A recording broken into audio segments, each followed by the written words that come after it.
దేశంలోని అతిపెద్ద ప్రభుత్వ రంగ బ్యాంక్ అయిన ఎస్బీఐ నుంచి రుణం తీసుకోవడం సోమవారం నుంచి మరింత ప్రియం కానుంది. వడ్డీ రేట్ల భారం పెరగనుంది.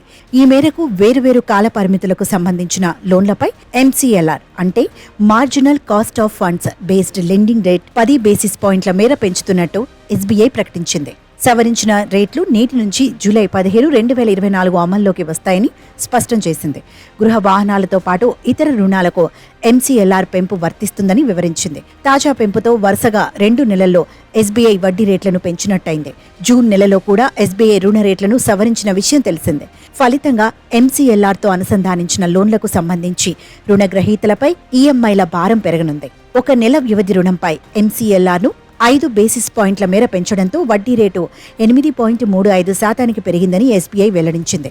ఇక 3 నెలల రుణంపై ఎంసీఎల్ఆర్ 10 బేసిస్ పాయింట్లు పెరిగి 8.40% చేరుకుందని వివరించింది.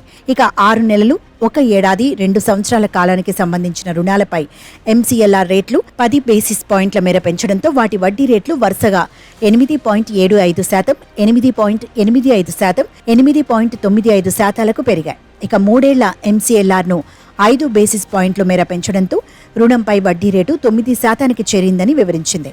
ఎంసీఎల్ఆర్ అనేది రుణ రేటుని తెలియజేస్తుంది. బ్యాంకులు ఎంసీఎల్ఆర్ కంటే తక్కువ రేటుకు లోన్లు ఇవ్వడానికి అనుమతి ఉండదు. కేంద్ర బ్యాంక్ ఆర్బీఐ ఇటీవల జరిగిన ద్వైమాసిక సమీక్షా సమావేశంలో రెపో రేటును 6.5% వద్ద యథాతథంగా కొనసాగిస్తున్నట్టు నిర్ణయించింది. దీంతో అధిక వడ్డీ రేట్ల నుంచి ఉపశమనం పొందాలనుకున్న రుణగ్రహీతలకు మరోసారి నిరాశ ఎదురైంది. ఆర్బీఐ రెపో రేటును తగ్గించినప్పుడు బ్యాంకులు వడ్డీ రేట్ల విషయంలో రుణగ్రహీతలకు ఉపశమనం దక్కుతుంది.